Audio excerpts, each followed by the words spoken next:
మాహి గంట కోసం యుద్ధం చేస్తుంటే ఏదో బాహుబలి శివలింగాన్ని ఎత్తడానికి ట్రై చేస్తున్నట్టుగా ఉంది. సిద్ధు, తనకి హెల్ప్ చేయొచ్చు కదా? చెయ్యాలనే ఉంది ధ్రువ, కానీ రాత్రి నిద్రలో చెయ్యి పట్టేసింది. చెయ్యి పట్టేయడం ఏంటి? అదే మెడ మెడ మెడ పట్టేసింది. మెడ నుండి చేద్దాకా అలా నొప్పిగా ఉంది. నువ్వు బానే ఉన్నావుగా, నువ్వు చూస్తున్నావుగా, నువ్వు హెల్ప్ చేయొచ్చు కదా. వెళ్ళు వెళ్ళు ధ్రువ, వెళ్ళు.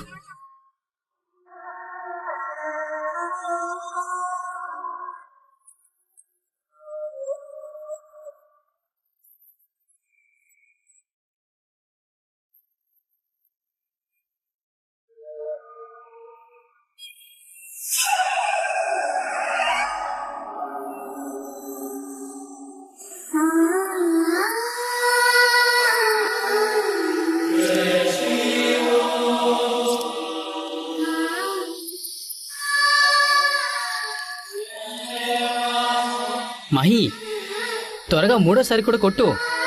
ఇంకా ఆలస్యమైతే ఈ లోపు మా ధ్రువ నడుము విరిగిపోయేలా ఉంది.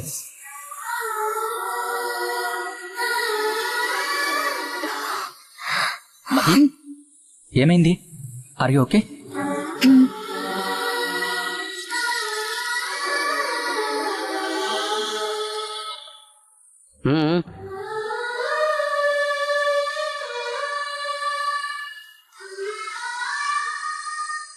ధ్రువ,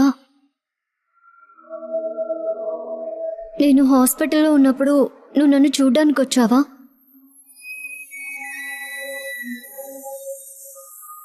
నాకు కాపలాగా నువ్వు అక్కడున్నావా?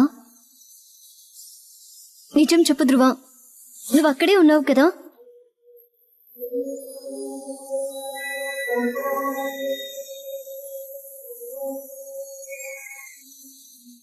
నేనా?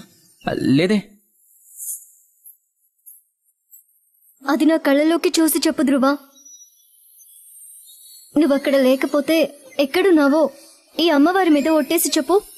నువ్వు హాస్పిటల్లో ఉన్నప్పుడు నేను వసుంధర దగ్గరే ఉన్నాను. ఇది నిజం. రోజు నువ్వు నన్ను చూస్తూ ఉన్నావు కదా, అందుకే అలా కళ ఏమైనా వచ్చిందేమో మహి. అంతేనేమో మహి. అది భ్రమ కాదు, అది భ్రమలా లేదు. మహి, ధ్రువ అక్కడ లేనని చెప్తున్నాడు కదా, ఇక వదిలేయ్. ఒక్కోసారి అంతే, ఇది ఎక్కడో జరిగింది, వీళ్ళని ఎక్కడో చూసాం, ఇలా జరిగినట్టుగా నాకు ముందే అనిపించింది. ఇలాంటివి అంటూ ఉంటాం కదా. కాకపోతే నువ్వు గతం మర్చిపోవడం వల్ల అది నీకు పెద్దగా అనిపిస్తోంది, అంతే. నువ్వెక్కువ ఆలోచించుకో. పద పద ధ్రువ, దండం పెట్టుకోండి. ఆపదామభర్తారం దాతారం సర్వసంపదాం లోకాభిరామం శ్రీరామం భూయో భూయో నమామ్యహం.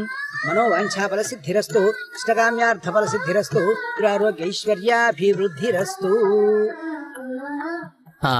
పదండి పదండి, ఆకలిస్తుంది బాగా. పదండి.